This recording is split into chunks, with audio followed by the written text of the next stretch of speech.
pequeños anuncios en términos de la grabación que estamos realizando, coordinado con la persona correspondiente, la receta electrónica, para que se incluya esa grabación de video desde el primer turno de la clase hasta el último. De manera de que la analización a los materiales didácticos que ustedes tienen, a veces pues, uno toma nota, pero puede ir a que se lleva todos esos temas o ir exclusivamente a algunos de los temas.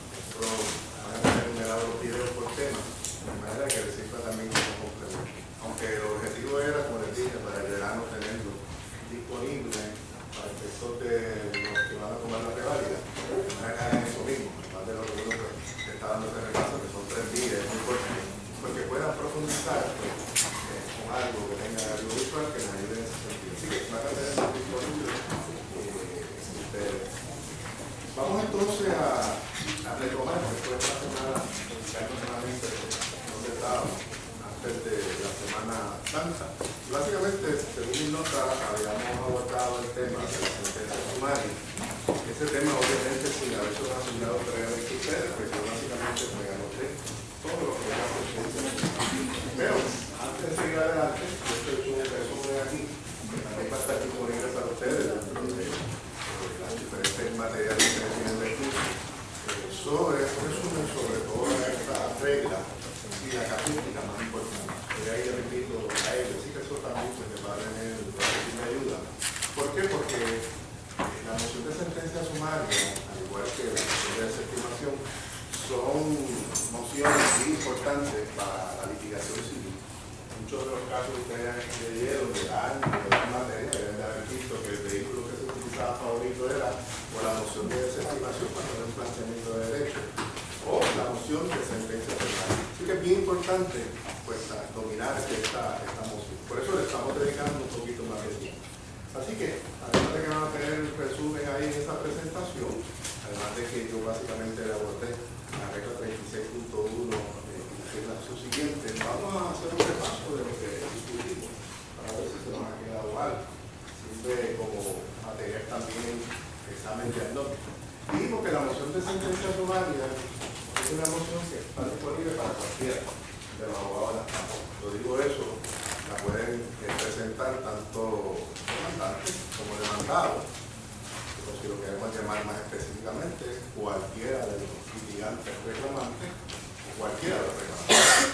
Un ejemplo puede ser que el demandante pues, tiene toda la prueba documental para probar que en ese caso en particular del daño y perjuicio se cumplen los 3 elementos para que ir a juicio.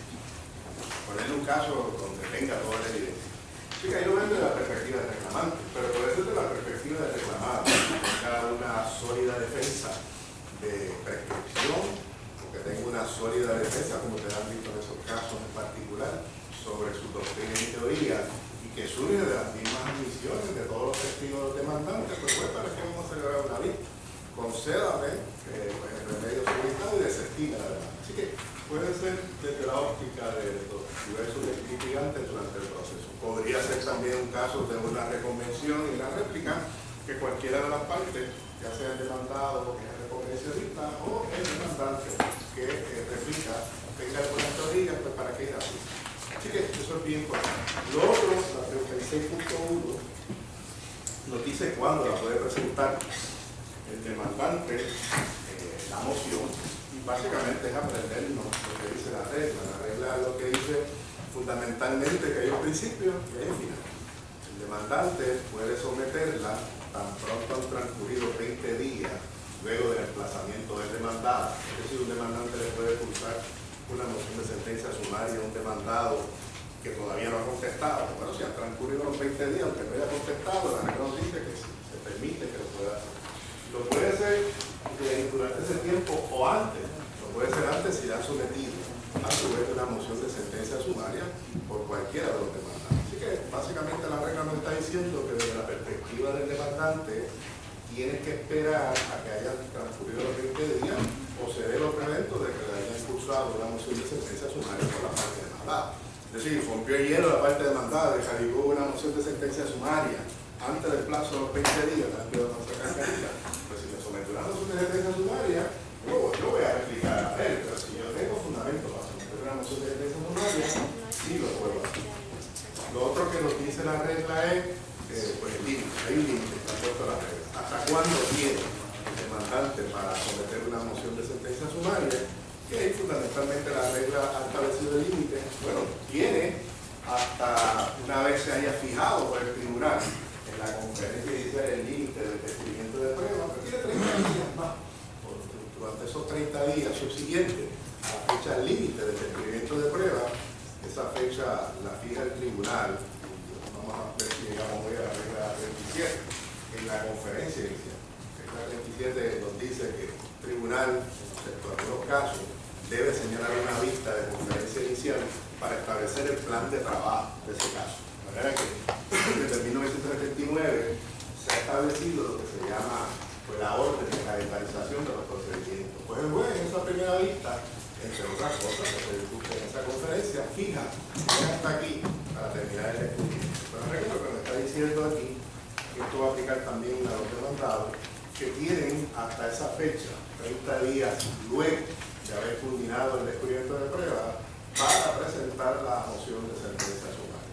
Yo les dije en la clase pasada que esto es un cambio a la regla del 79, porque la regla del 79 establecía que tenía hasta 10 días antes del juicio. ¿Recuerdan que yo les dije eso en particular? Eso es un cambio que quisieron hacer, pues obviamente con las después de la regla, y atinadamente, porque lo que ocasionaba eso, como yo les dije, pues que si se radicaba una moción técnicamente 10 días antes del juicio, eso lo que iba a provocar era la suspensión del juicio.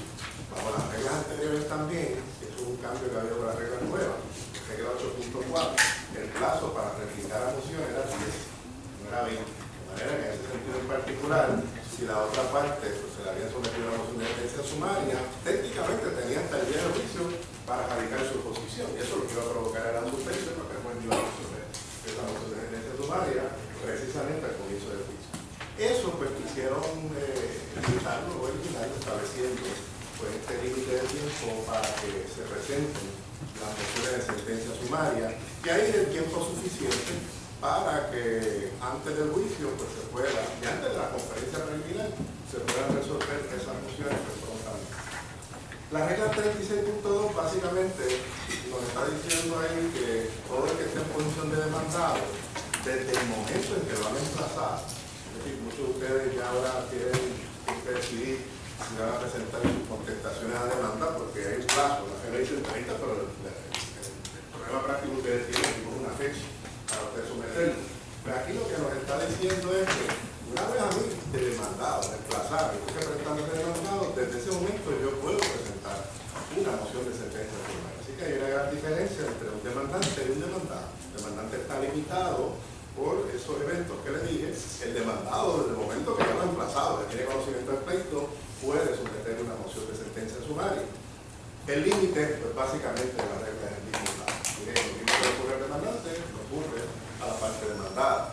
Viene hasta 30 días luego de la fecha que fijó el tribunal para culminar el descubrimiento del prueba. Básicamente eso es lo que nos plantea la 36.1 y 36.2.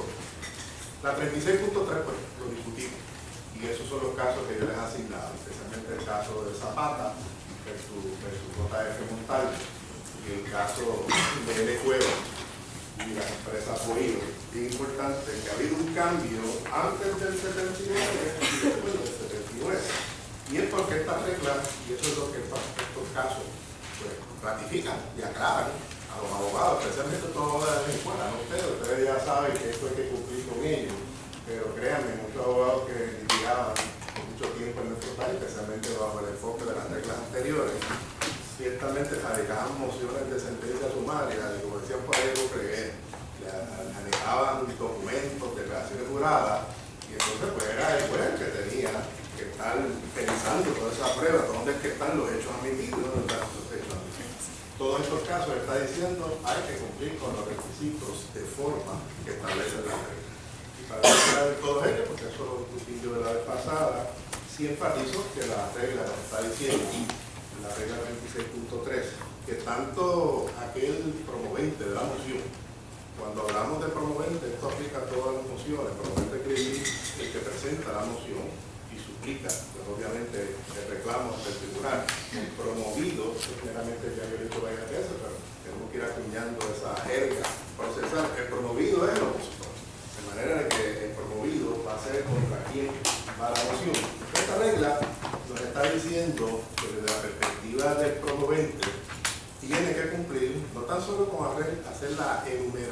enumeración de los hechos que no están en controversia, es decir, los hechos incontrovertidos, los hechos desde la perspectiva de ese promovente. Mire, juez, esto está aprobado aquí, usted no tiene que señalar juicio, porque todos los documentos y toda la prueba que yo le estoy añadiendo básicamente recoge lo que es la totalidad de evidencia y las visiones de la otra parte en cuanto a ese caso. Ahí está diciendo que no debe dar ninguno, debe poner todo la enumeración de los hechos que no están en controversia. Pero aquí es lo nuevo que nos están indicando las reglas, y esto es lo que está siguiendo el formato de la regla federal. Voy a indicar en lo federal, que tiene que cumplir con la regla 56 federal en ese sentido. Cada uno de esos hechos, no puede dar ninguno de los hechos que no están en controversia, pero cada uno de esos hechos tiene que tener una indicación de dónde está apoyado en la evidencia documental, especialmente declaraciones juradas o testimonios jurados.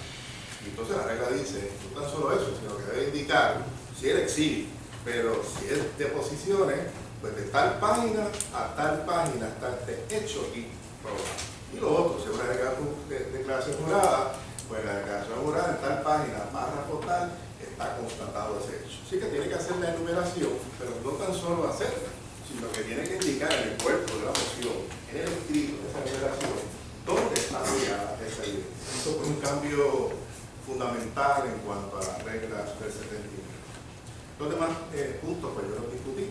Lo otro que establece la regla es que aquí ya específicamente, aparte de lo que dice la regla 8.4, nos está diciendo que el opositor tiene 20 días, otro término más que tenemos que aprender, 20 días para oponerse a esa moción. ¿20 días desde cuándo? 20 días no desde que se presentó, es que de nuevo repasando. Una cosa es presentar el escrito en el tribunal, que es cuando se radica, se pone el sello, y otra cosa es notificar. Así que siempre que hablemos de plazos para contestar mociones, estamos hablando desde que se notificó. Ustedes saben que se puede notificar por correo electrónico o por fax, o por cualquiera de los medios electrónicos que así se establezca. Aquí está diciendo que el opositor, básicamente, y esa es una de las grandes diferencias de la moción de sentencia sumaria, señores, a otro tipo de moción que ya hemos discutido aquí. La moción de sentencia sumaria, en términos de principio, establece que si a usted le han presentado una moción, se han indicado una serie de hechos desde la perspectiva del proponente que no están en controversia, usted como opositor está obligado a oponerse y a exponer todos los hechos donde hay pues una controversia, que son los hechos controvertidos. De manera de que aquí básicamente la regla está diciendo una serie de pasos o temas que tiene que incluir la oposición, pero el más fundamental es, debe de hacerse una enumeración de los hechos.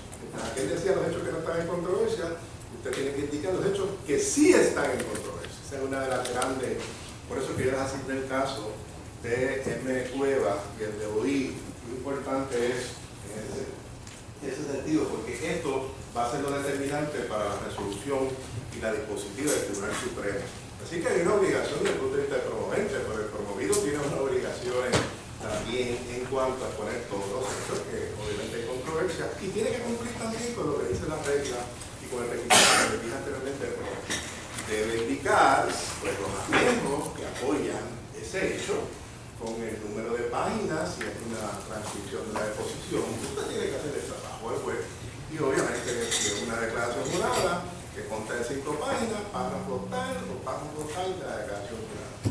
Dice la regla que si el promovente y el promovido hacen eso, se van a dar entonces como cumplido y admitido, pues obviamente esos hechos que usted está exponiendo ahí. Y le tocará al juez resolver, que ese es el propósito de la moción de sentencia sumaria.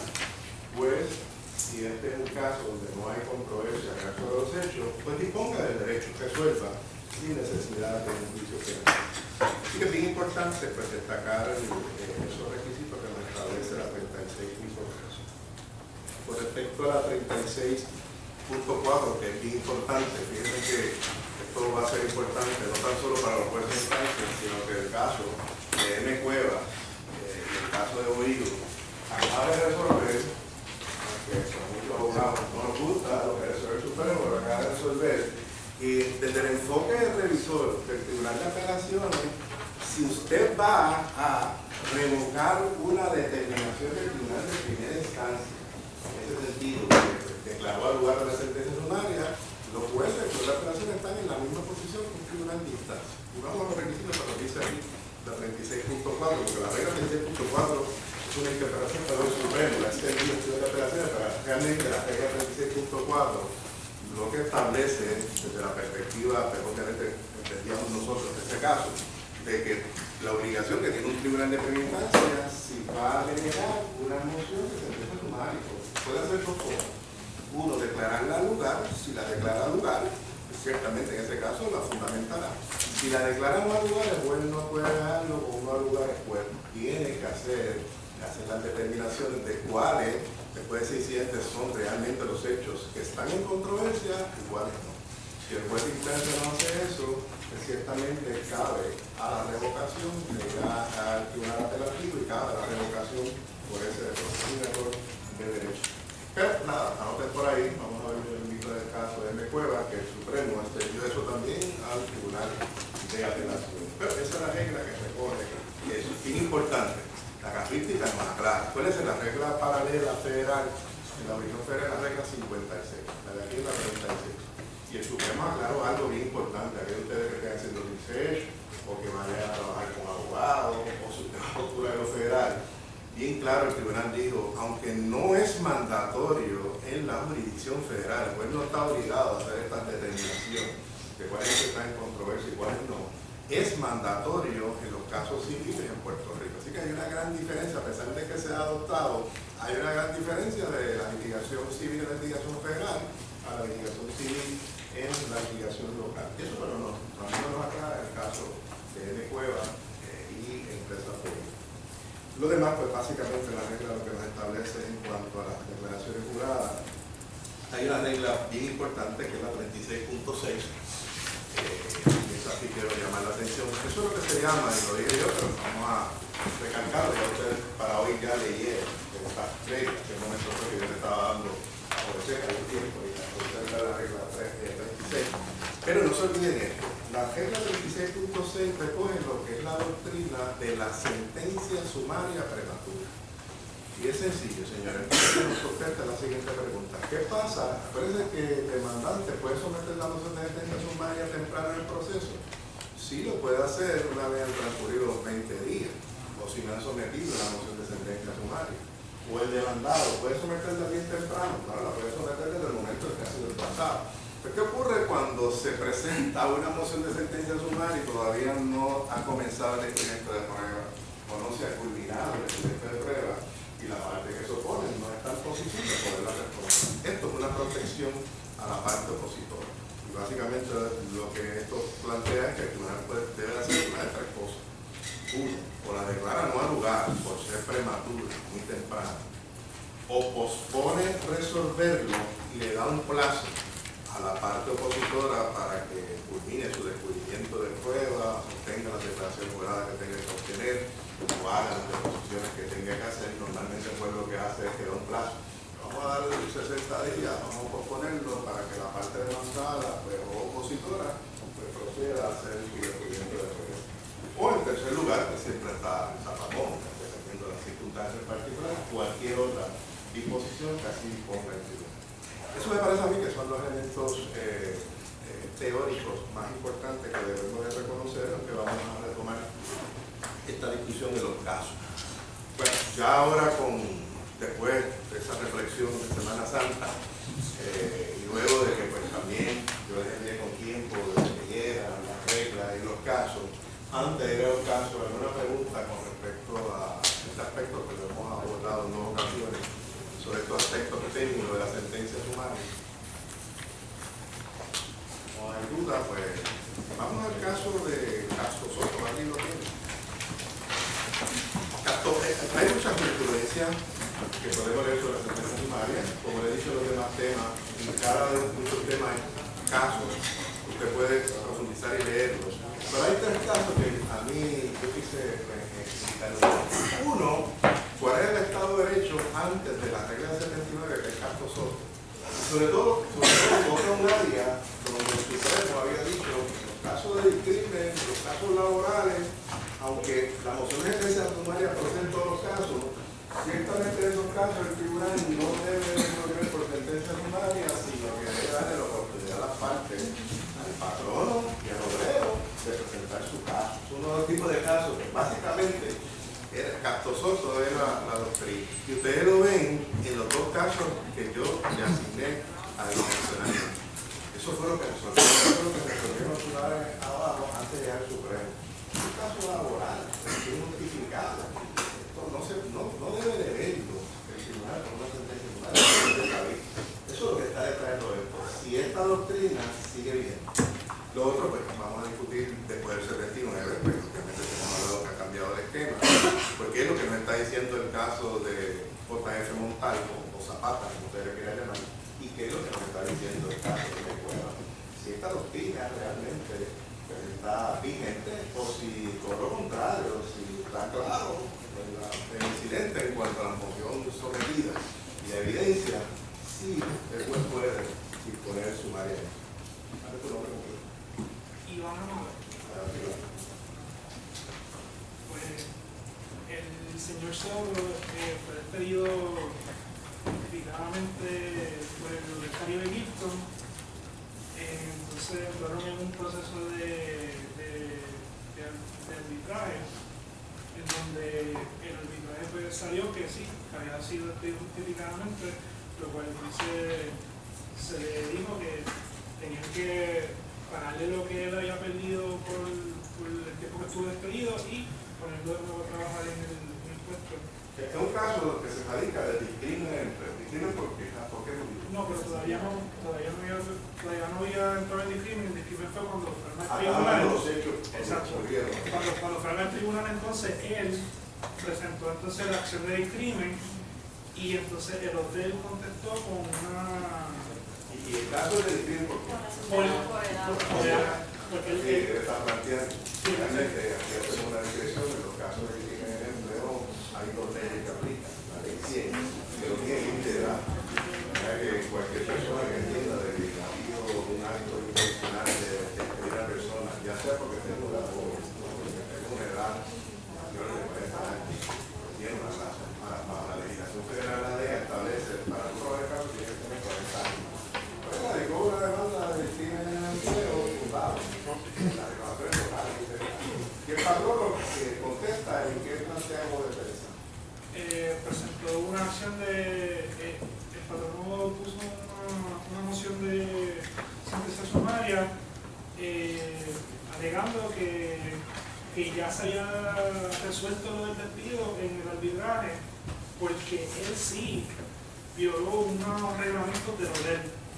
Que el despido no fue por discrimen, sino fue porque él violó ese reglamento, que él dice que fue con el supervisor, porque le dijo que tenía la autoridad de hacerlo, pero ese es el motivo del despido. Es importante, claro, estamos leyendo estos casos, yo creo que aquí está entrando en materia laboral, y aunque yo sé que los casos aprovechan para discutirle primero lo que es la ley 80, todos esos aspectos que siempre de que surgen de la ley laboral. Lo importante es para efecto no es pero lo siguiente. Esto le dije que contestó. Antes de que radicara la moción de sentencia sumaria, como están ustedes ahora, radicaron la demanda, él contestó, el patrón contestó la demanda. Y expuso como defensa la defensa de justa causa. Aquí hay que algo la discreción. Para que pueda proceder un caso de crimen, ciertamente hay que probar no solo haya motivo discriminatorio, sino que ese despido fue una injustificación. Y aquí a la ley 80. Entonces la ley 80 da seis defensas, si lo quiere llamar así, con 6 causales, en las cuales un patrón, a pesar de que vote a una persona, que despedir a una persona en este país, me parece que eso está claro. Es una prerrogativa especial. El patrón no es como cualquier decisión. De la misma manera que recluta, el patrón no puede despedir a una persona. Lo que no puede ser un despido o injustificado o discriminatorio, porque ya si es injustificado o discriminatorio, hay unas leyes que aplican, va a haber una responsabilidad civil, que es estatutaria. Bueno, pues la ley nos está diciendo una razón puede ser por conducta incorrecta. Esa es la que está planteando el patrón aquí. Aquí está planteando, yo lo voté por razón de edad. Yo lo voté porque era incluido en hacer el acto que fue disciplinado y amonestado. Por eso es que él después somete la moción de sentencia. Pero él planteó eso. Nada, pero para que vean las otras causales, otra puede ser por insuficiencia o incompetencia de un empleado. No puedo tomar esa decisión, eso es justificado. Y si lo pruebo, no tengo ninguna responsabilidad. No, la ley 80 Tercero, porque viole leyes, normas y reglamentos de la empresa. Reglamentos que están claros en la empresa, sobre todo para la nacional. Hay otras tres, planteado ahora porque vamos a retomar el vehículo. Eso no es lo que sale en este caso, pero sí sale en otros casos. Hay otras tres defensas que tienen un patrón para tratar un caso de ley 80 y un caso de quiebra de empleo. Y son razones atribuibles a condiciones de la empresa. Uno, porque eso lo preocupa por el caso del cierre, por razones económicas y otro que es de verdad. Obviamente, si voy a cerrar, tengo que despedir.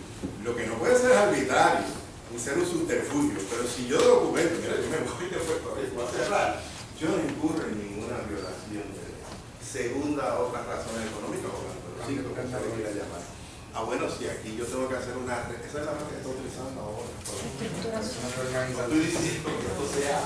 Pero los abogados que estudiamos estos casos nos están confrontando con esto. ¿Qué es lo que ocurre en el caso de Cueva y del COIR? Si es que aquí tengo que hacer una reorganización, porque no puedo seguir con esta operación, tengo que cambiar el estilo, el diseño, una reestructuración. Y en esa reestructuración, mis expertos y la evidencia que tengo es que tengo que votar gente. Entonces el gobierno de la empresa privada, pues señores, esos despidos son válidos. Eso no raya ninguna reorganización o en un caso de crisis. Y por último, pues reducciones, que es lo que ocurre también, parte de lo que está planteándose en el caso de Mecueva. Si yo puedo probar por métodos actuariales, por métodos de contable, por cualquier vía de la evidencia económica de que yo estoy sufriendo pérdida o que estoy sufriendo una reducción de mi ganancia, que es uno de los planteamientos que se hace en uno de los casos. Mira, no estoy teniendo pérdida, pero yo ganaba 3 millones y ahora lo que estoy ganando es 500.000. Con esta capacidad yo no puedo, pues tengo que cortar empleado. Esas son razones prácticas. Y eso es lo que está, esto es lo que va a estar en juego en este caso. Eso se supone que usted lo presente en un juicio, que en el juicio testifiquen pues, los testigos presenciales, los peritos.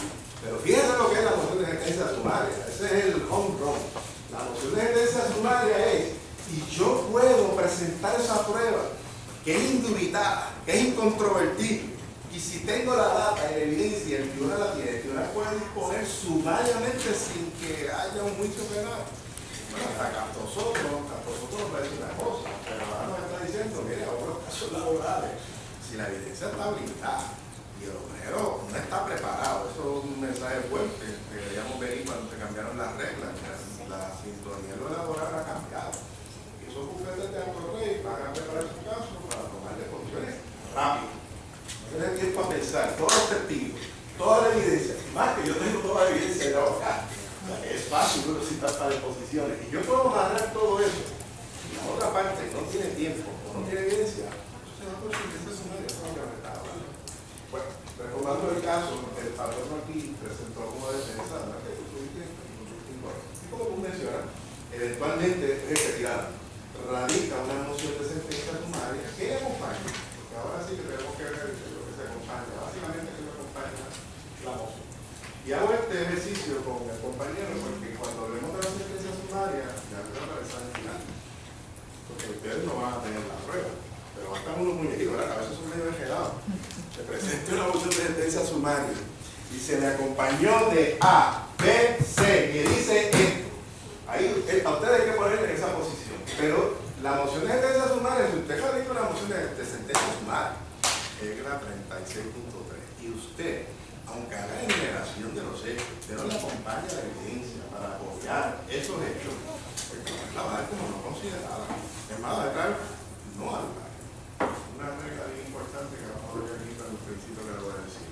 Cuando se presenta una moción de sentencia sumaria, el peso mayor de probar que procede es del promovente, el que radicó la moción. Es decir, el tribunal, si la va a resolver, la tiene que ver desde la óptica más favorable a quien se opone, al opositor. De manera que en ese sentido en particular, si usted quiere que el juez dicte una sentencia porque no hay controversia sobre los hechos, más vale que usted pues, haga enumeración, le aneje toda la prueba, le indique al tribunal dónde está, para que el tribunal, si va a resolver, porque el tribunal no está obligado a resolver si procede el derecho, pero si está todo ahí y el derecho le asiste, pues va a resolver. ¿Qué básicamente acompaña? Tú habías mencionado algo, Sí, la las amonestaciones que las había cartas dado de el juez. amonestaciones. Y siempre hay algo, una declaración jurada de aquí. El oficial de recursos humanos, donde trataba todo. Hubo otra evidencia, pero le está manejando, fíjate que está haciendo la moción de sentencia sumaria, está planteando en el tribunal, pues, que se estime el caso de discriminación, que hay una justa causa, y le está acompañando la evidencia. Acuérdense que esto fue antes del cambio en la regla, que no requería que ustedes tuvieran que hacer alusión a las páginas. Lo que hacía era que sometían el exhibit A, el exhibit B, y a veces el exhibit A era una transcripción de deposición de 50 páginas. Que era el juez que tenía el tontón de irse a leer esas 50 páginas donde que estaba ese hecho. Por eso es que se ha determinado, sí, sométeme la transcripción, pero sométeme lo pertinente a ese hecho en particular. ¿Y qué hizo? Aquí en una web, que hizo la parte que era aquí. ¿Se quedó con las manos cruzadas? No, se opuso a la moción y alegó que existía una controversia esencial en los hechos, que no se puede proceder la sentencia sumaria porque había que verlo. Que había controversia sobre hecho, había hecho controvertido. Específicamente, ¿cuál era la teoría del demandante en términos del discrimen? Sí, eso es lo que está planteando el patrón.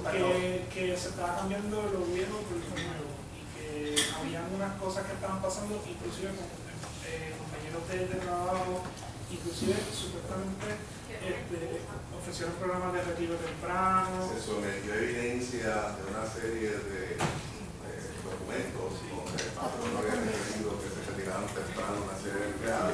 Organización y área de trabajo y que se estaban amonestando últimamente a los empleados con edad mayor. Se sometió alguna declaración jurada. Se sometió una declaración jurada para refutar cuál, la del oficial de recursos humanos. Así que se sometió una declaración jurada de este empleado refutando todo lo que decía. ¿Por qué se somete? De nuevo, mientras se somete una declaración jurada, está planteando un hecho, la teoría de ella era justa causa, acá se sometió otra. Básicamente la teoría de la parte demandante era la teoría del pretexto. Usted no ha estudiado derecho laboral, pero en los casos de derecho laboral, si usted está alegando de que es justa causa y usted está alegando de crimen, usted tiene que traer pruebas de qué consiste ese discrimen. Y básicamente el discrimen lo que quiere decir es, a mí me están tratando de esta forma, pero aquí te estoy sometiendo evidencia de que de situaciones parecidas a otros diccionarios, esta empresa no votó. Lo que hizo fue, en el peor caso, o amonestó o suspendió. Pero despedir, no se presentó eso. De manera que aquí se sometieron evidencia obviamente controvertida. Bueno, de un lado y del otro el tribunal tenía que resolver, y que resolver el tribunal. Sí, pues se estimó Luego de unos incidentes procesales, el tribunal de instancia desestima, va ante el Supremo, y el Supremo que resuelve.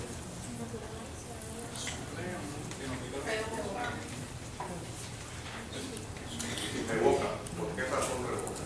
Porque se tenía que dar la luz de su fondo para esclarecer la controversia de si era un pretexto o no era pretexto. El tribunal resuelve de que, el ejemplo de lo siguiente, primero que ustedes la sentencia sumaria y todo lo que hemos mencionado, como regla general procede a la moción de sentencia sumaria, excepto en estos casos. ¿Cuáles casos? Dice la doctrina específicamente. ¿Cuáles casos? Intención, propósitos mentales o negligencia o cuando el factor de credibilidad sea esencial. Y esa es la doctrina que ustedes tienen ahí, emana de otros casos, y sobre todo el caso de Castro Soto. No se favorece dictar sentencia sumaria en casos de alto interés público. Yo le voy a mencionar el caso de impugnación de paternidad aquí, ¿verdad?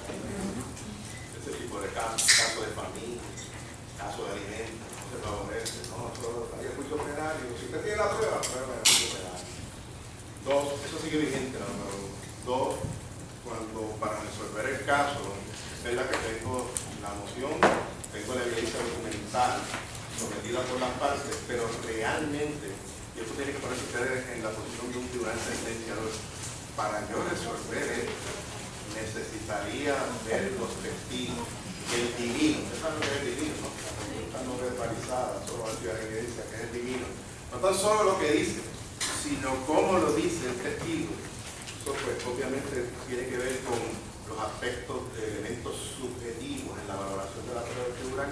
Y dice en este caso el Supremo, por eso es este tipo de casos. casos donde se requiere una causal para probar intención, daño y perjuicio, caso de intensidad. Discrimen. Para usted probar un caso de discrimen tiene que probar no solo que es injustificado, sino que había la intención específica de tomar esa acción perjudicial contra esa persona por el motivo discriminatorio. Raza, capacidad, edad. Esos casos no son fáciles. Hay que probar no tan solo que fue injustificado, sino que la decisión iba más allá. Era porque querían salir de esta persona, porque era una mujer embarazada, o porque no querían dinero, o porque en este caso en particular quería discriminar por la razón que fue. En los casos de negligencia, nos está diciendo ahí, un caso de negligencia no se debe resolver por sentencia sumaria, salvo unos casos extraordinarios, como son los casos que ustedes estudiaron de difamación.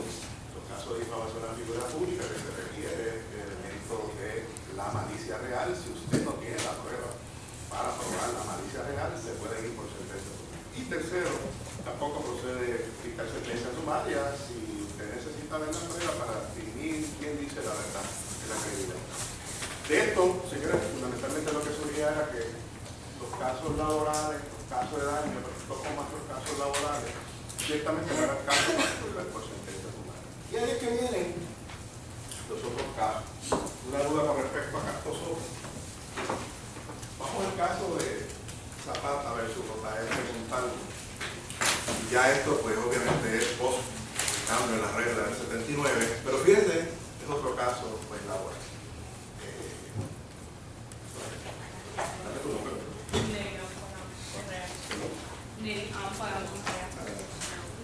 En el caso de Zapata versus Berrío, el señor Zapata, su esposa y la Sociedad Leal de Gananciales presentaron una demanda contra el establecimiento comercial J.F. Montalvo, alegando que lo habían despedido injustificadamente conforme a la ley 80. Bien, un caso realmente bajo la ley 80, ahí de nuevo le describe todo lo que es la ley 80, recita las disposiciones más importantes. El tribunal empieza por ahí, pero a la misma vez para ustedes hay que ubicarse en términos de la materia y la causa de acción que se está presentando. Como respuesta a la demanda, J.F. Montalvo sometió una sentencia sumaria para que le desestimaran el caso porque se había despedido al señor Zapata, que tenía una posición de coordinador y ayudante del presidente, debido a que el fundamento de la empresa fue que se había despedido porque se estaba reestructurando la empresa. Importante, aquí no es cualquier empleado, un empleado que era un ayudante del presidente de la corporación. Eso es un dato bien determinante. Y argumentó también J.F. Montalvo que aparte de que se estaba estructurando, se habían disminuido los ingresos y que habían despedido a otros empleados que se habían contratado. Entonces, también para apoyar la sentencia sumaria, J.F. Montalvo sometió una deposición en donde se le notificaba al demandante que él mismo, mientras estaba fungiendo como ayudante, le había hecho una sugerencia al mismo presidente de que tenía que tomar medidas para salvaguardar el ingreso de la empresa. Es importante, ¿cuál es el propósito? Yo sé que no hemos todavía abordado el tema del descubrimiento de pruebas, pero el propósito de las deposiciones básicamente son dos. Uno, porque es bajo juramento, obtener admisiones de un declarante que yo sí te tomé posición. Señores, ahí aplica lo mismo. Admisión, sobre todo del demandante. Admisión del demandante, relevo de prueba.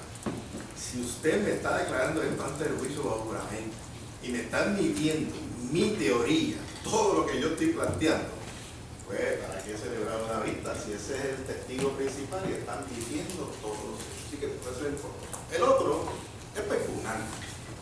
Pues entonces, dime todo lo que estás diciendo ahí, que es totalmente contradictorio con otras declaraciones. O yo te pregunté, eso pasó aquí, y tú tuviste la oportunidad, nos va a afilar, señores, son tan histriónicos que dicen, eso es todo lo que usted tiene que declarar sobre este concepto. Y hago esta última pregunta.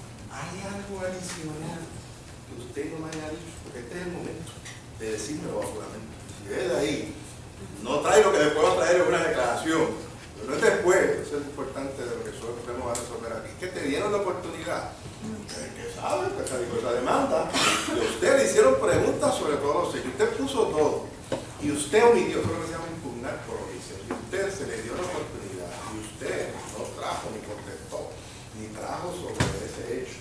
Ese elemento, después no me lo venga a traer en el juicio, como ustedes vieron aquí, a un incidente de 70 personas. No es que no lo pueda traer, lo va a traer, pero ya ustedes saben lo que Supremo resolvió en este caso.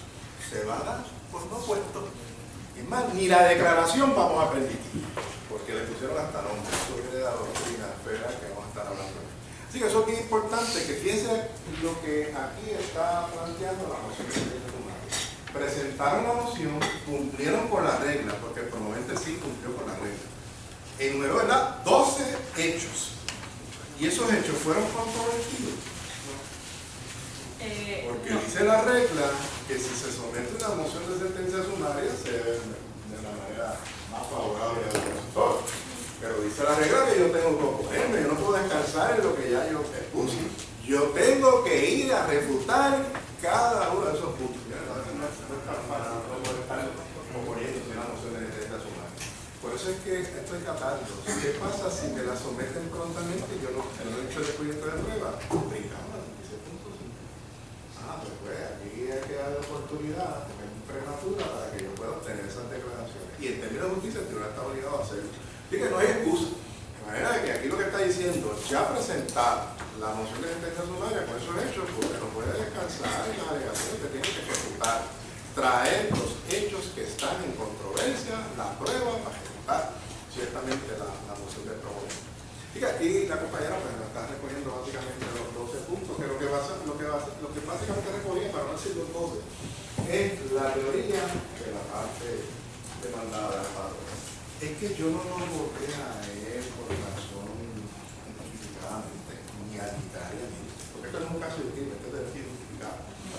Yo lo despedí porque está en la última causal que yo les mencioné anteriormente, la última reorganización. Estaba teniendo pérdidas, antes ganaba cuánto era, 3 millones, y ahora estoy ganando 300,000. Y además de eso, pues, no lo voté nada más, él no se fue solo. Es más, voté al hermano del que era presidente de JF Montalvo, al doctor Montalvo. Y voté, eso señores, aquí no puedo ver algo, porque aquí votaron una serie de personas que respondían a la anterior administración. Pero voté a una secretaria, voté a todas esas personas. De manera que justificó estas razones económicas en ese sentido en particular. Dos, miren que este señor que es el que está demandando era ayudante del presidente y él sabía de la situación económica de la empresa. Es más, él admitió en la deposición, porque eso es pregunta y respuesta, señor, de que él había dado recomendaciones de que tenía que tomarse acción en la empresa, porque si seguía así, ciertamente esa empresa pues iba a fracasar. Y entonces pues él admitió, él estaba alegando también el identificado que habían reclutado a los empleados. No es la declaración jurada, es la simulada que hizo después. Es que en la deposición a él le pregunté qué empleado y él no contestó nombre alguno de empleados. Tiene que estar preparado. Así que aunque lo alegó, ciertamente no pudo probar de que aquí, en este caso en particular, se habían reclutado otros empleados. Y así pues, básicamente los 12 hechos de lo que planteó el promovente. ¿Qué resolvió el tribunal de instancia?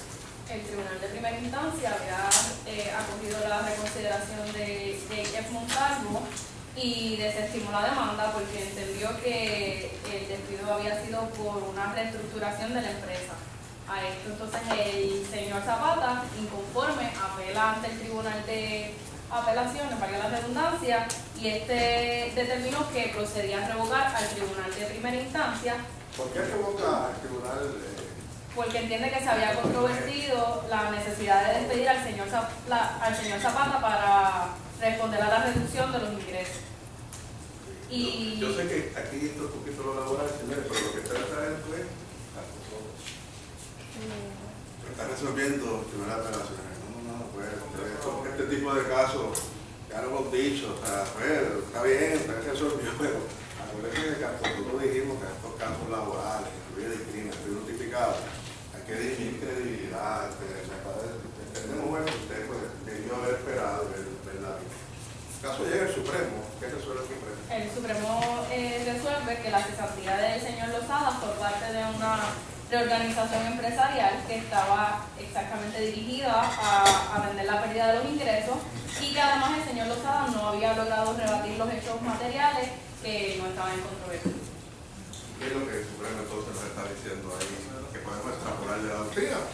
Porque a esto es lo que nos está llevando. Mira, en casos laborales, los abogados, si se presentan ante un tribunal una moción de sentencia sumaria, y se han presentado hechos por parte de un patrón, que son hechos que realmente son incontrovertidos, la parte demandada no puede descansar en meramente radical, que fue lo que hizo aquí. Una moción expuesta de oposición no refutó ninguno de los 12 hechos, que ya está incumpliendo la regla, y lo que presentó fue su teoría, donde habló aquí, mire, aquí esta es la prueba que yo presentaría para probar aquí de que en este caso en particular fue injustificado. Que si dieron bonos de productividad empleados. El Supremo aclara, mire, el hecho que se bonos de productividad, eso no quiere decir de que ciertamente el patrón está violando la ley. Máximo que son bonos de productividad en ese sentido. Eso no es incompatible con una justa causa por razón económica o de organización.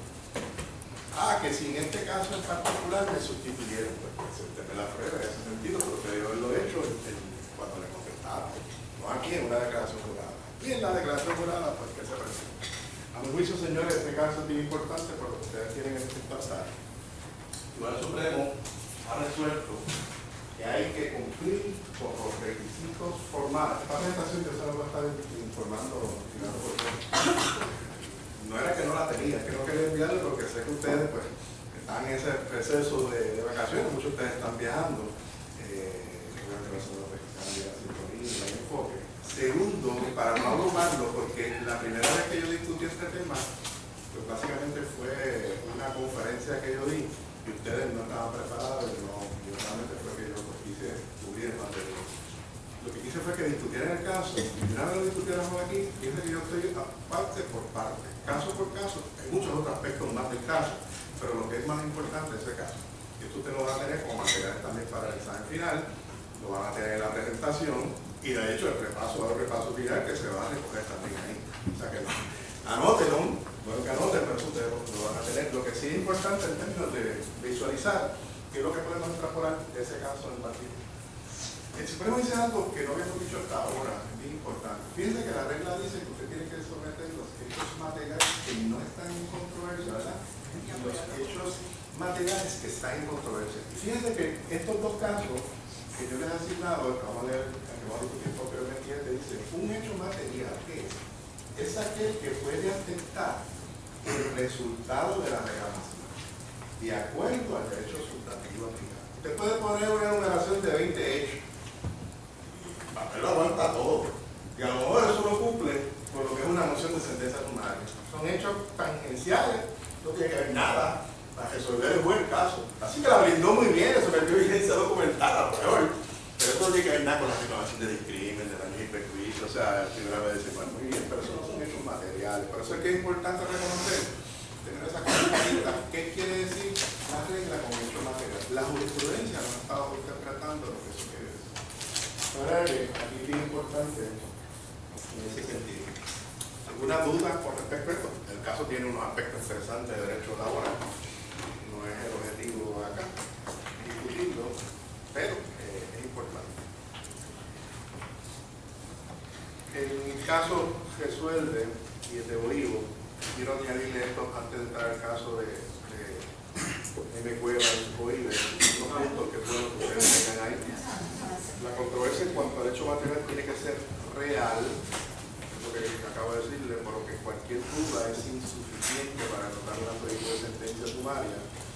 Eso lo que quiere decir es que usted tiene que tener hechos reales, pero si usted presenta la moción realmente, aunque la combine con hechos reales, de la moción no se desprende que haya hechos para poder resolver los puntos de derecho que van sobre el tribunal, pues ciertamente eso pues va a derrotarse la sentencia sumaria. La parte promovente, que es lo que la compañera acaba de decir ahí, debe poner los hechos incontrovertidos en párrafos numerados, según lo que dice la regla, lo que está diciendo el caso de Zapata, y para cada uno de ellos especificar la página o el párrafo de la declaración jurada y cualquier otra prueba admisible que la apoye. Y la parte que se opone, que para mí esto fue lo esencial, el caso incidente del caso, lo mismo, debe de presentar los hechos que están en controversia, pero en esa moción debe de hacer la indicación de los párrafos o las páginas donde están esas declaraciones. Finalmente, el incumplimiento de los requisitos formales por cualquiera de las partes tiene repercusiones. Si es la parte promovente, no va a lugar a la moción que está radicando. Si es la parte promovida, tampoco como pasa en este caso, va a lugar a la moción de sentencia sumaria, por lo encargado. Esa sentencia, ese caso, está resuelto desde el punto de vista del tribunal. Bueno, ¿alguna pregunta con respecto al caso de Zapata? A ver cómo está ese punto.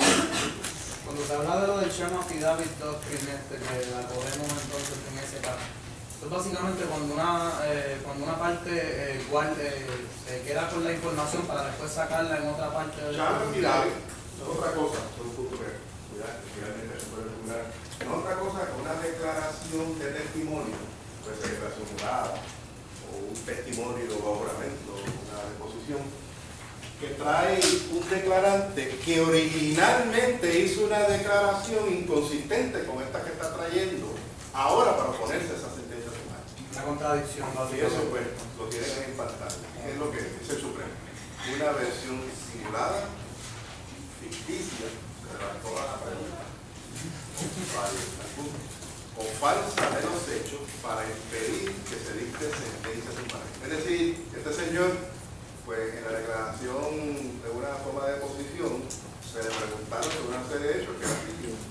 Y ahora en la declaración jurada, tiempo después, en una oposición, como parte de la evidencia documental que somete una declaración jurada para pues, refutar lo dicho por él mismo anteriormente. Hago un paréntesis aquí. El Supremo aprovecha este caso, señor, porque, señores, porque la costumbre y el patrón de los abogados cuando se oponían era que cuando se oponían, sometían, como pasó en el caso de Castro Soto, sometían una declaración jurada del declarante, donde ahí él ejecutaba cada uno de los puntos. Entonces entendían los abogados que con eso estaban cumpliendo con la ley. El Supremo te ha dicho no. Pero es bien importante lo que vamos a ver más adelante. El Supremo rechaza, recoge una doctrina de la jurisdicción federal. Básicamente ahí le dice en adición que es testimonio reciente. Reciente quiere decir que se hace contemporánea a la posición, a la sentencia sumaria, que es contrario a la declaración valoramente emitida anteriormente. Entonces dice lo siguiente el Supremo aquí. El tribunal de instancia que se somete a ese tipo de declaración no debe de considerar esta, es como si estuviera una apuesta, esta declaración, si su contenido es incompatible con esa versión donde se dio por fin valoramiento anterior. Pero señores, ahí esa doctrina que está trayendo el Supremo trae a su vez, porque viene de la jurisdicción federal, hay unas excepciones donde sí podría prosperar ese tipo de declaración. Entonces el tribunal nos está diciendo, para que el tribunal pueda aplicar esta doctrina de excluir esa declaración, se tiene que cumplir con esos tres requisitos. Así que tengan cuidado con eso. El Supremo está diciendo, en este caso, ciertamente un Sherman Affidavit. Se vio que era ficticia, simulada, falsa.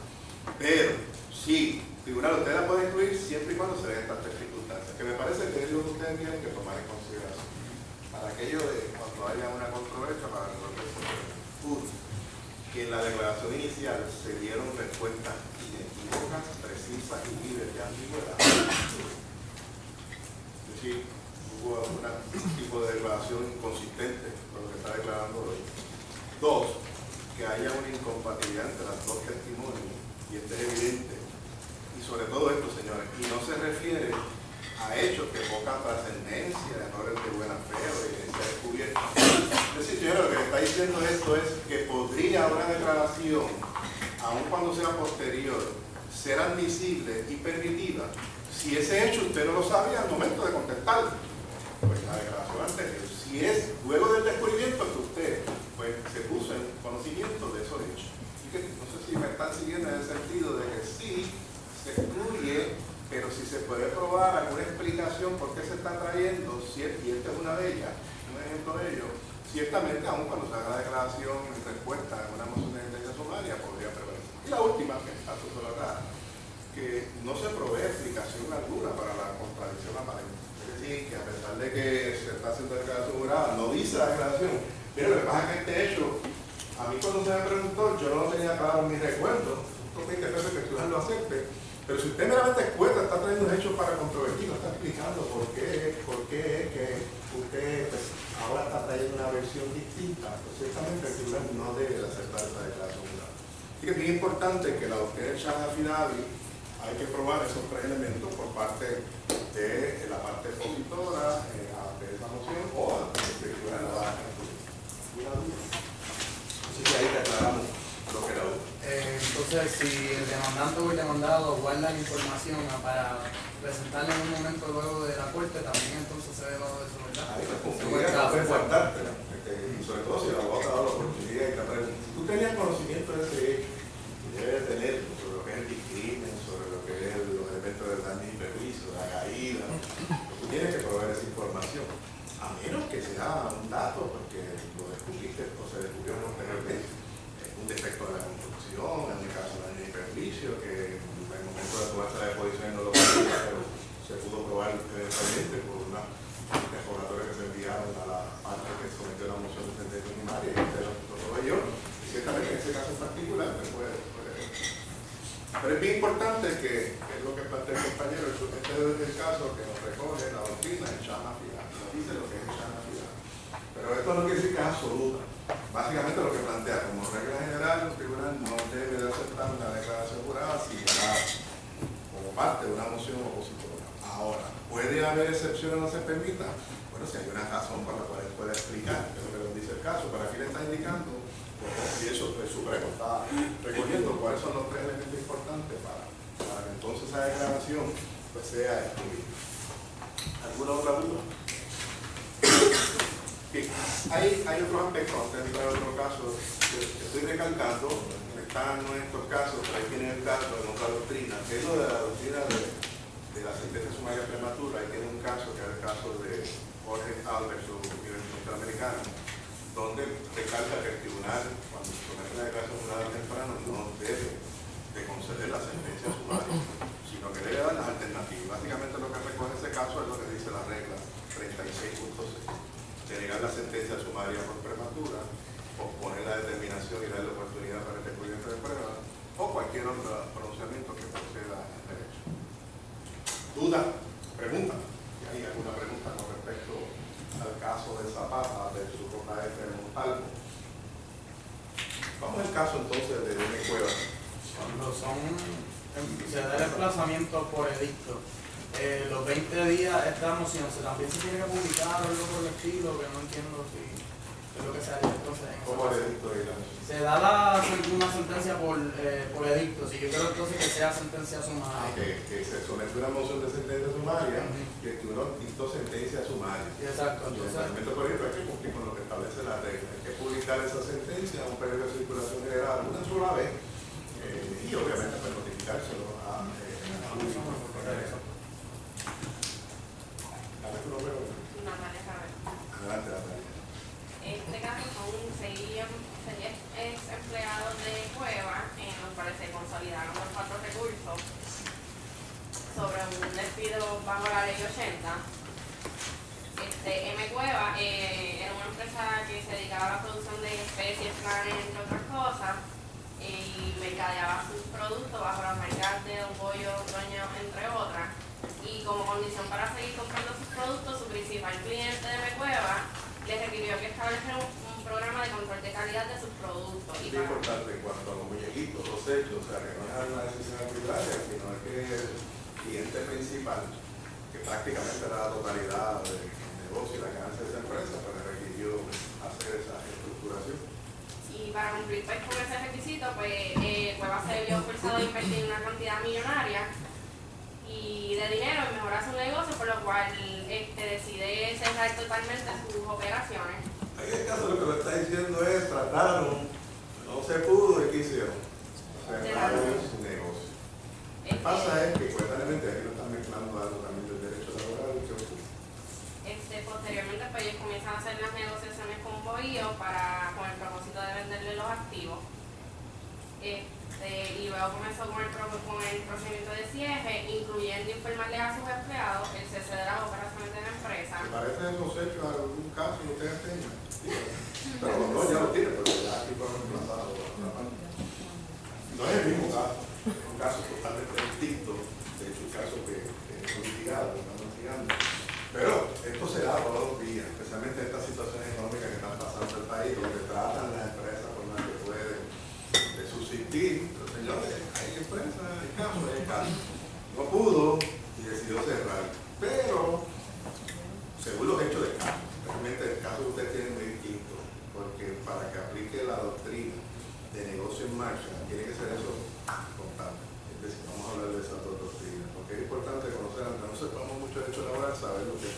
bueno.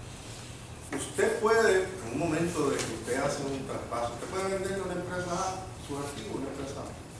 Y no tiene que cejar, sino que vaya aquí, estoy vendiendo los activos de la empresa Charceno a otras empresas. Todo, con todos los empleados. Pero esa empresa no está obligada primero a tomar todos los empleados. Puede ser que ninguno, no su equipo, puede ser. Sí, pero yo no voy a quedar con 100 empleados, yo voy a quedar con 50. La ley 80 establece que automáticamente se da un despido. Eso es lo que está poniendo ahí. Si hubiesen probado que hubo un negocio en marcha, bueno, no ocurre aquí porque aquí, ciertamente, según lo que suben los hechos, eso realmente es que eso pasa, pero según lo que suben los hechos, eso fue después, que entonces consiguieron a alguien que quería comprar los activos. Entonces ya aquí entra otra doctrina, que es la de patrono sucesor. Esa puede ocurrir tanto si yo estoy vendiendo a otros los activos mientras está corriendo la empresa, a veces tanta hasta estamos trabajando. Esto sí es el Banco Popular ha adquirido empresas, no sé si es Dorado, otras empresas, han seguido trabajando, han despedido algunos, no necesitan empleados, pero hay otros que necesitan. Pues todos esos empleados se convierten, según la ley 80, si es en el mismo momento donde está corriendo el negocio, es un traspaso de negocio. Técnicamente se está dando un despido justificado, por lo tanto, alguien tiene que pagar esa mesada. Eso es lo que ocurrió aquí, pero eso es lo que está planteado en el otro caso usted. Que imagino que usted dice, si la ley 80 dice, bueno, eso depende de quién se quedó con el claro. Si la empresa nueva es la que se quedó y después votó, pues la empresa nueva la responsabilidad de la nueva. Pero si la empresa nueva de los 100, digo, yo me quedo con 50, pero con otros 50 no, la responsabilidad es del patrón anterior. Pero ¿qué pasa? Es una responsabilidad solidaria porque obliga al patrón sucesor, que sea responsable de él, yo no me voy a con el empleado, pero yo tengo que retener todas esas mesadas como parte del contrato transaccional. Es decir, aunque yo no me estoy quedando con ellos, es mi obligación, y por eso es que en esos casos ustedes decidieron demandarnos a los dos. Porque aquí, o es responsable anterior, o es responsable usted, porque usted tenía la obligación de retener eso como parte del precio. Si el precio era 100 millones, pues el valor de las mesadas, gente de las mesadas, pues vamos a retener aquí por si acaso demandan, pues aquí se responde. En el caso del patrón sucesor, la doctrina es mucho más liberal, pero tiene que cumplir con unos requisitos que hasta se los recuerdo que no vamos a entrar ahí, es la continuidad. Es decir, yo pues compré un negocio que era de otra empresa, no, obviamente lo estoy adquiriendo posteriormente, a los 2 meses, al mes, a los 3, a los 4 meses. Pero si yo me quedé con el mismo negocio, la misma naturaleza, y me quedé con algunos de los servicios esenciales de sus empleados, y hubo un discrimen, un despido de alguien, yo soy responsable, ya no bajo la doctrina de negocio en marcha, sino bajo la doctrina de patrón sucesor. Bueno, eso es lo que está planteado aquí. ¿Qué hicieron los obreros aquí en ese caso en particular? Radicaron una demanda, y después la demanda pone todo. Y alegaron de que aquí hubo un despido justificado, trajeron a todas las empresas y plantearon o se da esta teoría o se da la teoría para todos. Entonces, pues hay que estar incidente de la moción de defensa sumaria. Puede el tribunal resolver una moción sin un juicio penal. ¿Qué pasó aquí? Eso es básicamente se radica la demanda, el patrón pues, obviamente se defiende, de la defensa trae, pues obviamente aquí que no cumplió ni con la ley 80 ni ninguna disposición laboral.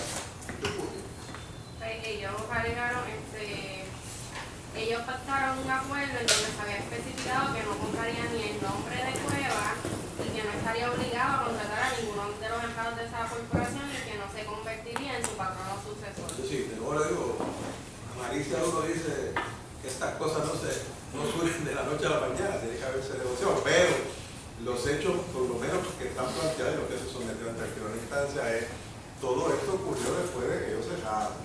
Y entonces, pues, una de las provisiones que tomó aquí Bohío es, mira, vamos a firmar este acuerdo donde pues, ciertamente yo estoy adquiriendo, pero yo no soy responsable de esas reclamaciones de despido y de que no soy patrón sucesor, los abogados estudiaron el punto, ni que aquí se da la figura de negocio en marcha. Señores, el hecho de que un contrato diga eso no quiere decir que un tribunal está obligado a hacer eso, pero ellos entendieron que con esos puestos por escrito, pues lo salvaba de responsabilidad. Pero lo salvó de responsabilidad. No, entonces, luego que presentan la sentencia sumaria, obviamente mi Cueva argumentó que no existía controversia en cuanto a Ahí eso. está la demanda, hay la contestación. Aquí el patrón, igual que en los demás casos, está viendo una moción de sentencia sumaria, donde pues en ese maneja la obra documental, planteando el tribunal dicta sentencia, porque esto está claro en términos de que aquí en este caso en particular no se violó la ley 80 por un despido justificado. Ya dijimos que cuando la razón es cierre, eso es justa causa para despedir a un empleado. Y de la evidencia que hay aquí, pues, claramente se prueba de que hay una razón justificada. Y por su parte, Boillo pues argumenta que no existía controversia en cuanto a que operaba su empresa previo al negocio que llevó a cabo con mi Cueva y que no estaban presentes los requisitos para aplicar la doctrina de patrón sucesor o de traspaso de negocio. Los foros primarios concluyeron que ante los hechos incontrovertidos que constaban en el expediente, mi Cueva no era responsable ante sus empleados bajo la ley 80. ¿Qué es lo que está indicando la compañía? Sé que esto es un caso un poquito complicado, primero porque hay materia laboral, estoy deteniéndome, pero también es un caso, no es un caso consolidado. Son varios casos resueltos por los tribunales, básicamente Dos dos tribunales tribunales. de apelación. Sí, pero antes de eso, el tribunal de Bayamón, que están resolviendo los casos, una sentencia del tribunal de Bayamón. Y hay 3 casos que lo está resolviendo el tribunal de Toa Alta. Y que suenen lo mismo. Dictaron sentencia sumaria contra la reclamación de los trabajadores en ese sentido en particular, dando la razón al patrón. Es decir, de la evidencia que nos muestra aquí, los 2 tribunales llegan a la razón. Y posteriormente aparecen 2 más que se consolidan. Entonces se va al tribunal de apelación, en el caso del tribunal consolida todos los casos porque los planteamientos son los mismos. Y el tribunal de apelación es el que ¿qué resuelve? Resolvió que ambos foros de apelaciones erraron y que la primera sentencia erró primero al decir que el mero hecho de que un pleito involucre controversias complejas no impide que se pueda resolver sumariamente si en realidad no existen hechos materiales en controversia. ¿Qué está resolviendo ahí?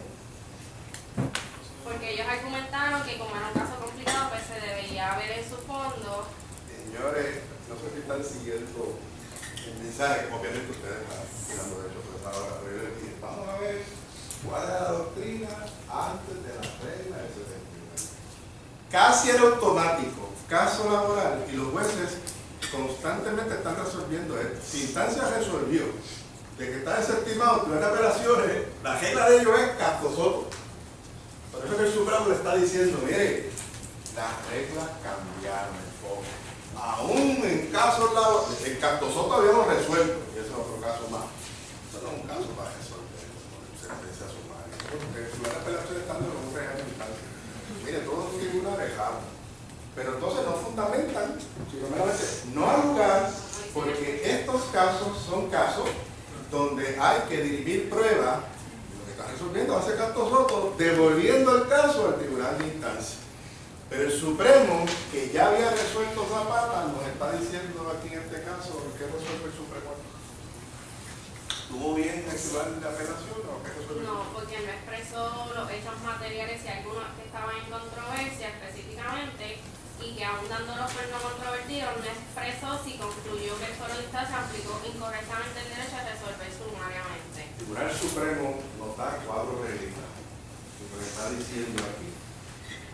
En tribunal de apelaciones tiene que cumplir también como el tribunal de primera instancia con la regla 36. Es decir, el tribunal le dice, usted está en la misma posición que el tribunal de instancia. Nos da 4 reglitas aquí. Lo primero es, correcto lo que dice la compañera, el Supremo revoca por la tercera reglita que vamos a ver aquí. Porque si usted va a resolver y va a revocar un tribunal sentenciador que declaró con lugar una sentencia sumaria, usted está en la misma posición y tiene que cumplir con lo que dice la regla 37.1. Usted revoca, pero usted tiene que fundamentar y poner todos los hechos desde la perspectiva de usted que están en controversia y que no están en controversia. Porque usted está revocando, el tribunal de abajo dijo, mira, que no hay controversia, quedan solo los hechos y el derecho, aquí procede obviamente una sentencia a favor del patrón. El Supremo nos va a dar 4 reglitas. Realmente las últimas 2 son bien importantes.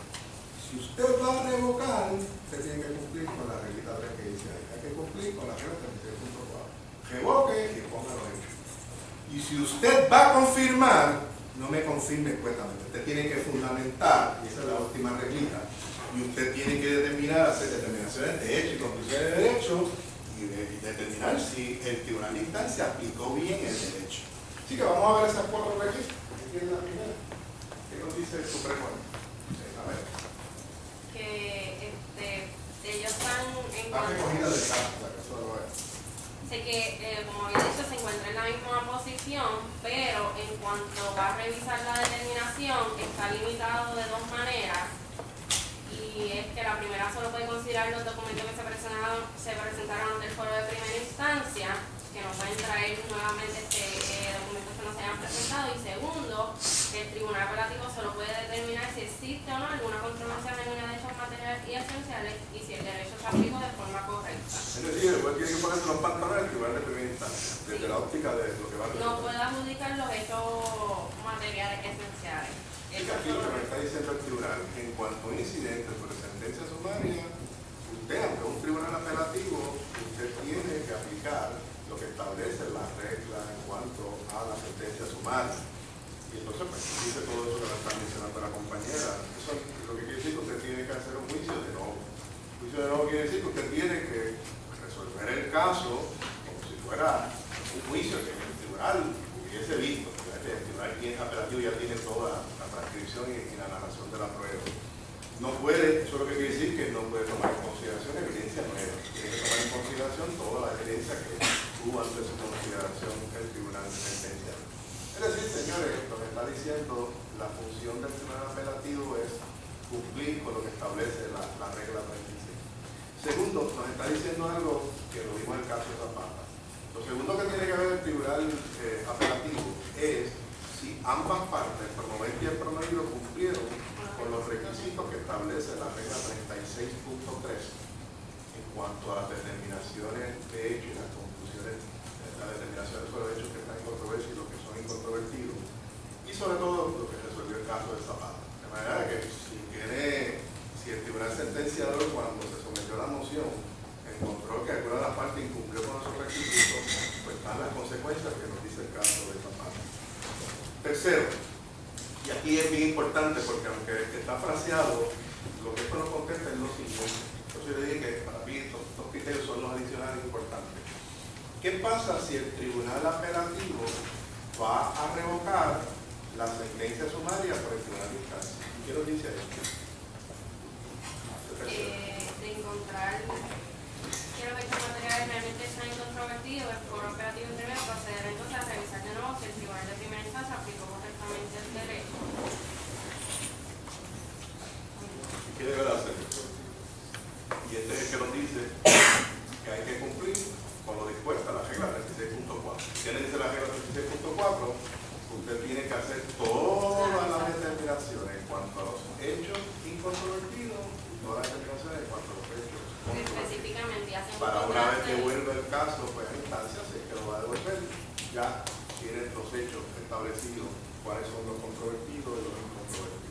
Hacen un contraste con lo federal que dice que es opcional de esta opción del tribunal, mediante que la de nosotros dice que es obligatorio. Claro, como lo habíamos mencionado, aplica lo mismo que a la instancia. Es para los que obviamente quieran hacer algún tipo de research o algún tipo de trabajo investigativo en la jurisdicción federal. Allá no es obligación, no es obligatorio hacer la determinación de los hechos que están en controversia, los hechos incontrovertidos. Pero aquí es mandatorio, muy importante, obligatorio tanto para el tribunal sentenciador como para el tribunal apelativo. Por último, esto nos contesta lo siguiente: ¿qué pasa si el tribunal apelativo decide confirmar, en términos de que va a decidir entrar y ratificar, confirmar la decisión del tribunal sentenciador? Entonces aquí nos está diciendo que en ese caso en particular el tribunal de apelación procederá entonces a revisar de nuevo, es decir, tiene que evaluar el caso como si fuera el tribunal de instancia y a ver si el tribunal de instancia aplicó el derecho correctamente.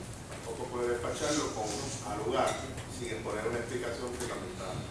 De manera que, señores, el Tribunal Supremo en estos casos, pues parece que en estos últimos dos que hemos discutido son dos casos donde nos está diciendo tanto el tribunal de primera instancia como el tribunal de apelación deben de cumplir con lo establecido en la regla 36 sobre el procedimiento civil sobre sentencia sumaria.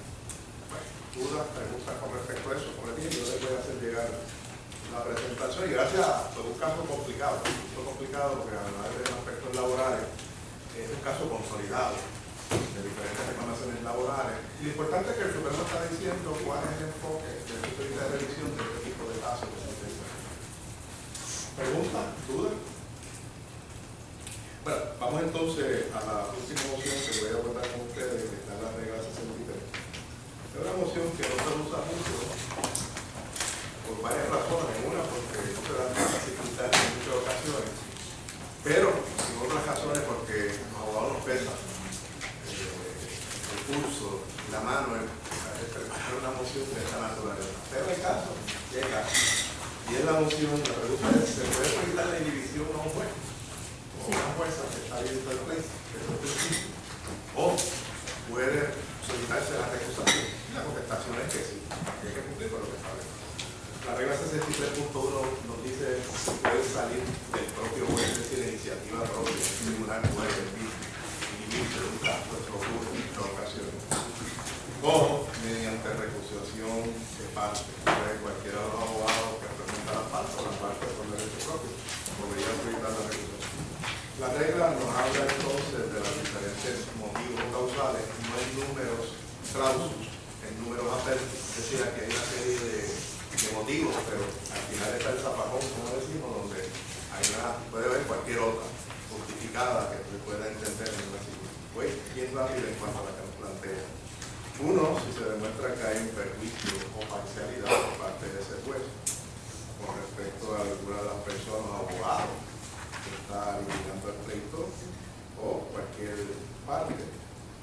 Dos, si hay un interés personal, dice la regla, o económico en el resultado del caso, y se puede demostrar que hay un interés económico, por alguna parte se debe radicar la solicitud correspondiente.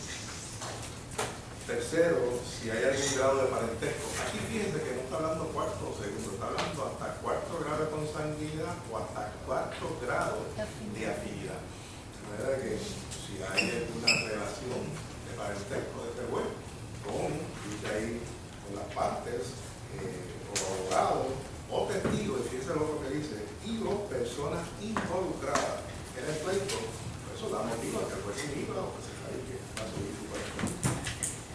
Obviamente, si en este caso en particular se prueba que el juez fue o ha sido abogado de alguna de las partes en el proceso por el cual pues, ahí está la materia en controversia, o fue fiscal en algún procedimiento, dice la regla, también es motivo para solicitar la inhibición. Nos dice también si ha presidido un juicio anteriormente relacionado a ese mismo caso, a las partes. Eso se da mucho cuando puede ser un juez que ya está en una sala criminal y luego te tocó lo asignaron a una sala civil y te tocó uno de los casos donde él fue magistrado en una determinación de causa probable, dice la regla, o cualquier determinación para arresto. En esos casos en particular, pues no debe ver ese caso, debe irse en ese sentido. Nos habla también para intervenir en un procedimiento una persona natural o jurídica que haya facilitado o gestionado algún préstamo. Yo nunca he entendido esa razón, donde haya habido una garantía de condiciones, pues, como dice la regla, ese es el inciso G. El inciso H, cuando en calidad de funcionario, ese juez era fiscal o en algún puesto como funcionario público, y luego pues tiene que haber un caso donde haya participado como abogado, o haya participado en alguna función como asesor o testigo con respecto a esa controversia, pero no debe ver ese caso. Cuando uno de los abogados que está litigando el pleito ha sido abogado de ese juez, tiene un límite hasta 3 años antes del caso presentado, de la controversia presentada, también otra de las razones, y él zafacó cualquier otra causa razonable. Lo importante es que la regla 63.2 nos establece entonces los requisitos cuando es por solicitud de alguna parte, un abogado de alguna parte que entienda que se dé alguna de estas circunstancias. Y aquí no está el procedimiento. Básicamente debe ser una solicitud, debe ser por escrito, moción, petición, debe ser jurada, o una moción o petición acompañada de una declaración jurada. Es decir, requiere un juramento esta petición para uno solicitar inhibición. La inhibición debe presentarse dentro de los 20 días de tener conocimiento de cualquiera de esos hechos que ya yo les mencioné anteriormente.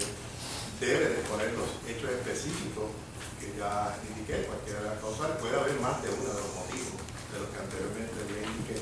Así que debe ser jurada, debe ser presentada por lo menos 20 días, luego del conocimiento de esa causa, debe ser expuesta específicamente. La 63.2 nos contesta qué pasa si el juez, luego que se presenta la solicitud, se niega.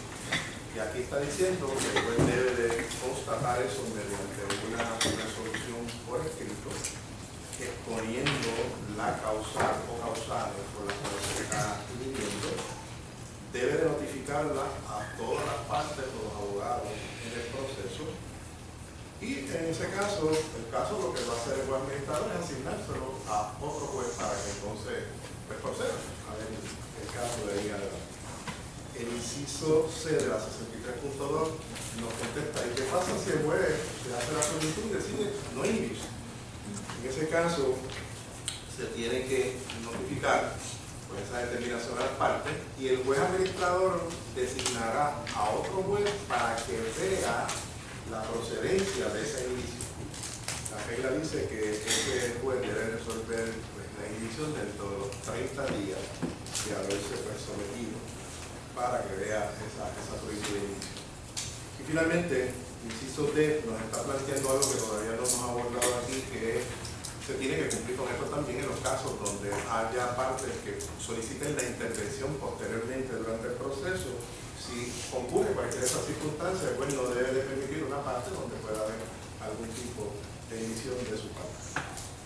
¿Alguna pregunta con respecto a esa regla? Es sencilla, pero es importante saber que sí se puede solicitar la inhibición o puede ser motu propio por parte de la regla 64 nos contesta otra pregunta. ¿Puede en un caso donde haya un juez ser sustituido por otro juez? Y la contestación es que sí, las causales son muerte, enfermedad, retiro o por cualquier otra razón.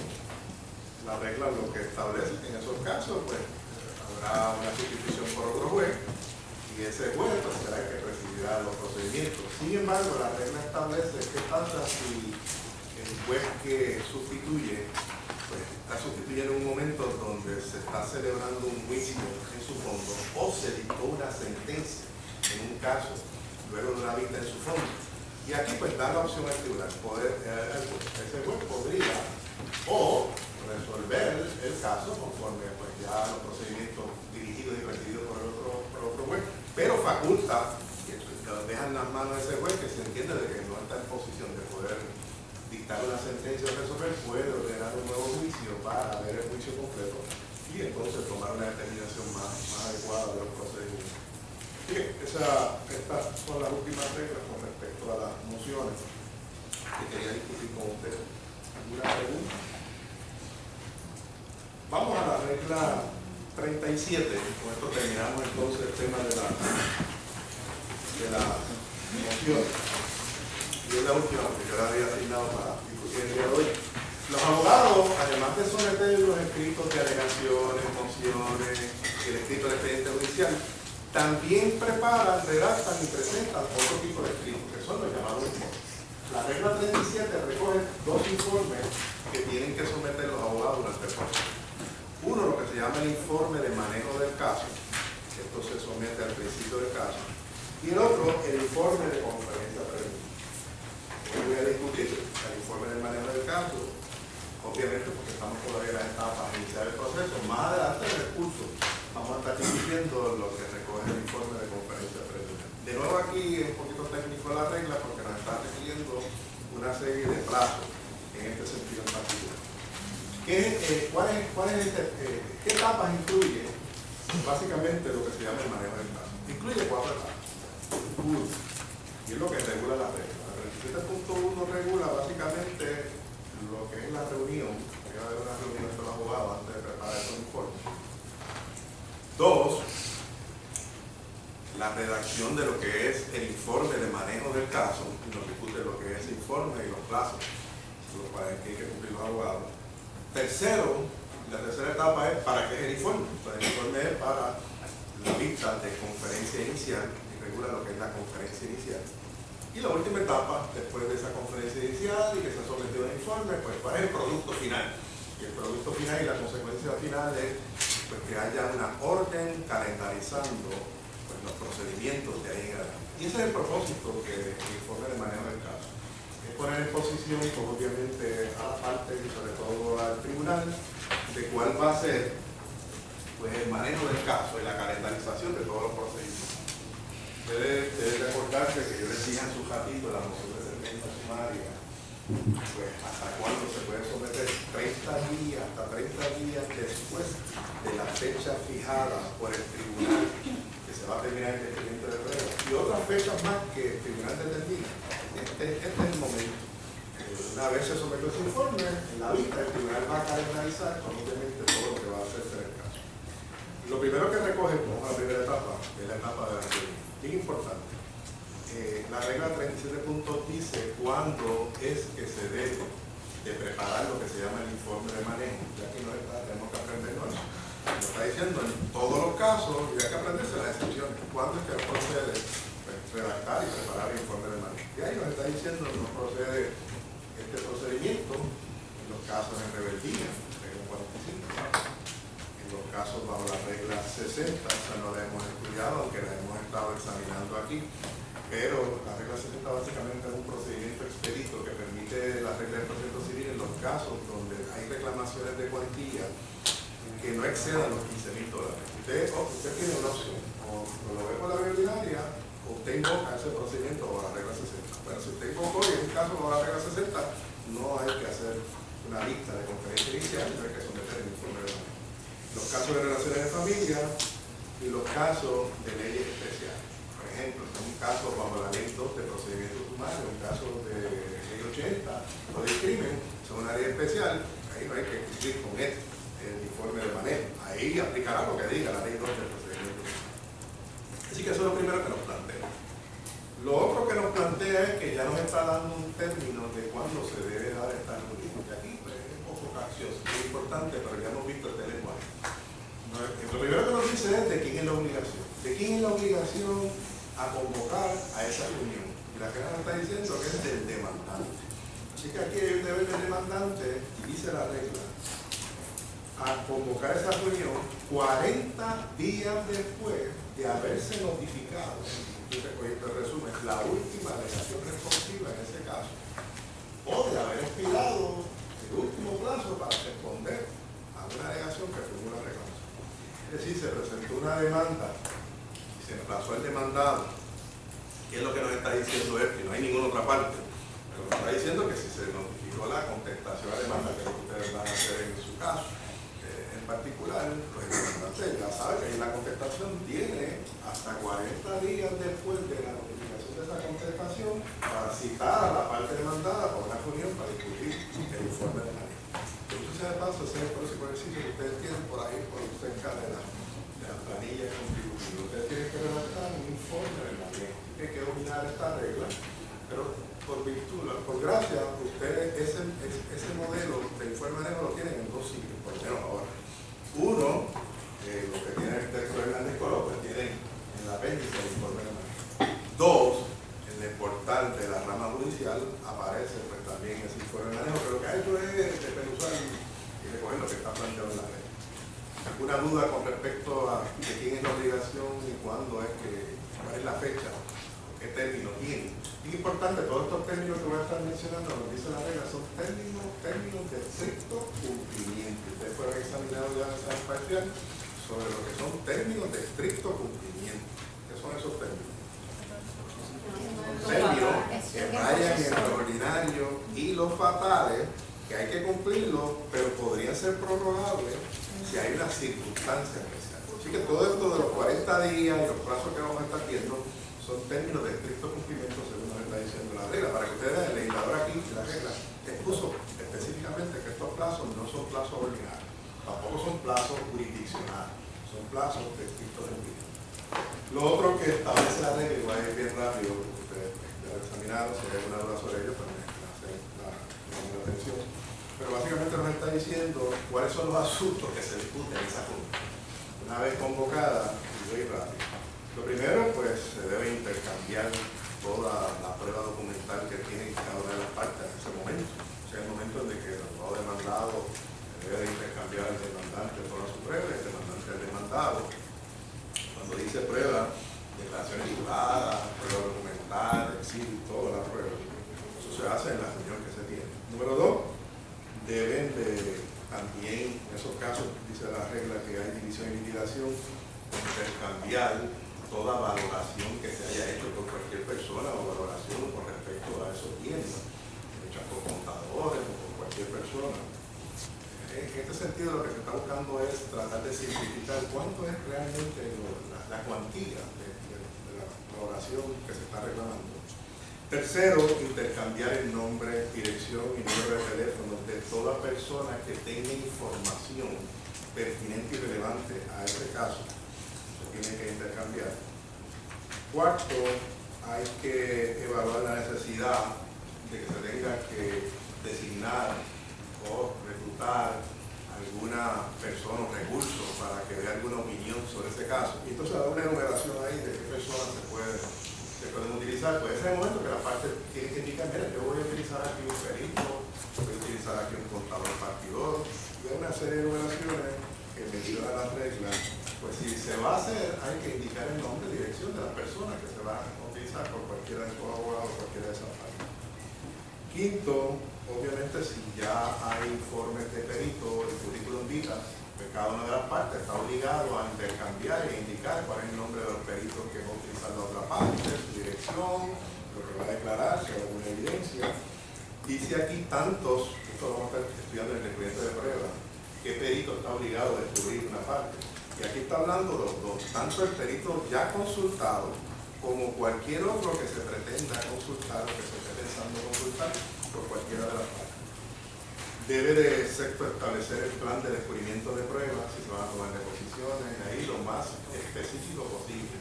Se piensan tomar tantas deposiciones, aquí se van a tomar deposiciones, en qué lugar se van a tomar las deposiciones. Se va a utilizar cualquier otro mecanismo de descubrimiento de pruebas, interrogatorio, requerimiento de admisiones, pues hay que indicar en ese informe que se va a preparar por la parte. Hay que exponer también si se propone algún método alterno, si se está proponiendo que se designe un árbitro o algún ente interventor para resolver algunas de las disputas del caso.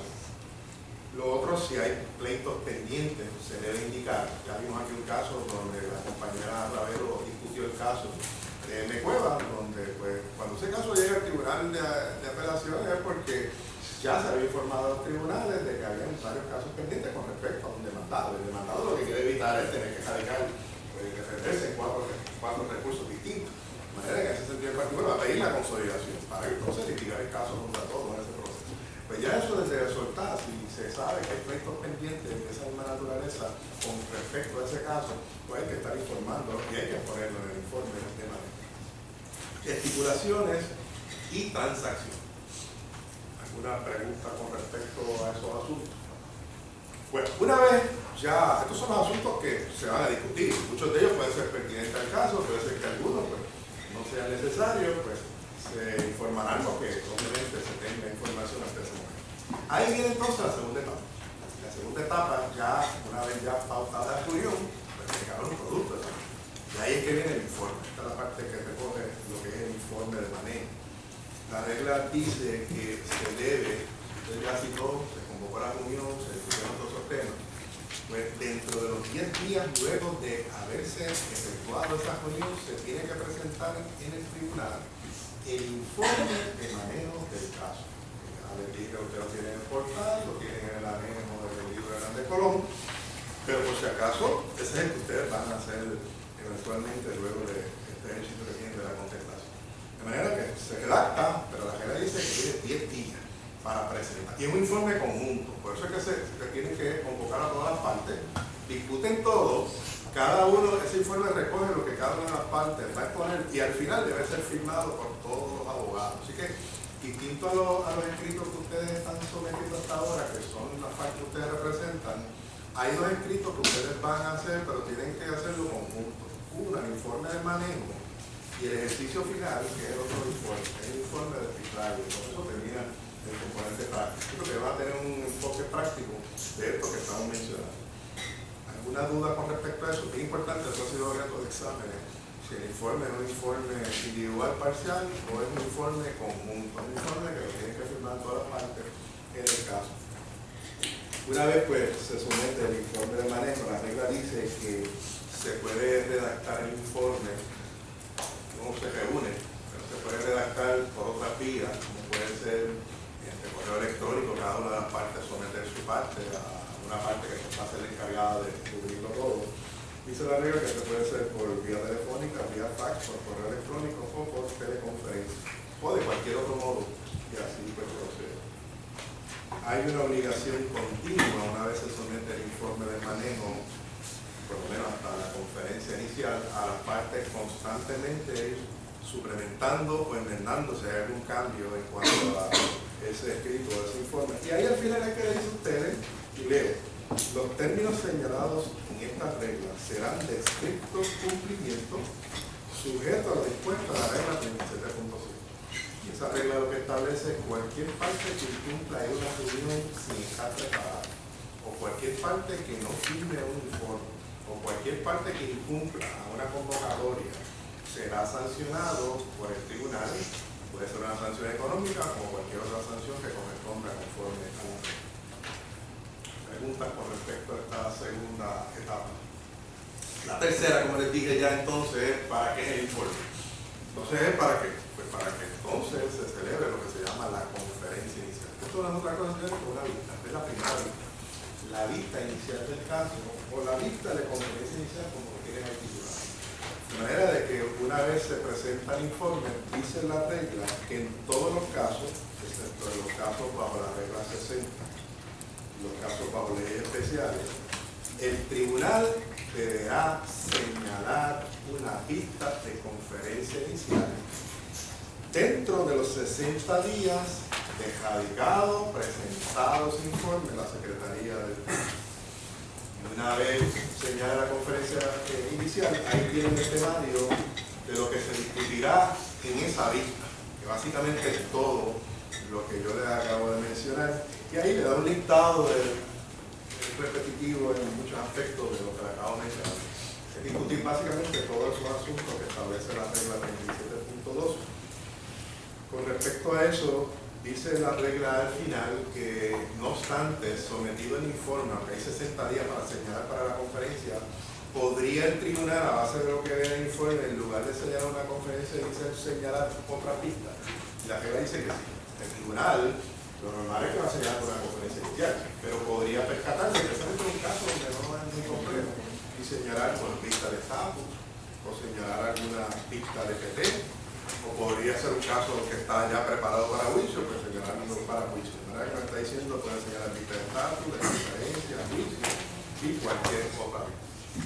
Finalmente, la última etapa, como les mencioné, pues una vez se señaló la vista y se discutió todo lo que establece el informe de conferencia del tribunal, ¿cuál es el objetivo entonces de ese informe y de esa vista? Porque el tribunal va a recoger lo que se puso en el informe en una orden de calendarización y va a ir tema por tema estableciendo esta es la calendarización del caso en este proceso. La calendarización en cuanto a enmiendas a alegación, la calendarización en cuanto a culminar el descubrimiento de pruebas.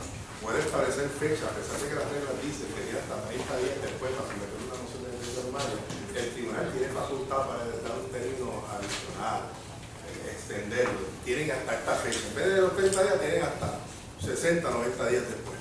De manera que en ese sentido en particular, esa orden de calendarización dice la regla 27.3 que va a ser la que va a regir y va a ser la que va a establecer la pauta de todo en la litigación y el proceso en el caso. Vuelve y recalca al final que los términos establecidos y fijados en esta regla son términos términos de estricto cumplimiento, hablando de los 60 días para señalar la vista, que poder dice 60 días, pero después podría, por alguna razón, señalar la vista de conferencia inicial en un periodo mayor, conforme a la regla 37.5. Bueno, dudas, preguntas con respecto a estas mociones y estos incidentes. Pues nada, bienvenido nuevamente. Todavía hay camino por los exámenes. Ya llegó notificado y va a haber un periodo para revisión de los exámenes donde vamos a estar notificando. El proceso es el mismo, que es ir a la secretariado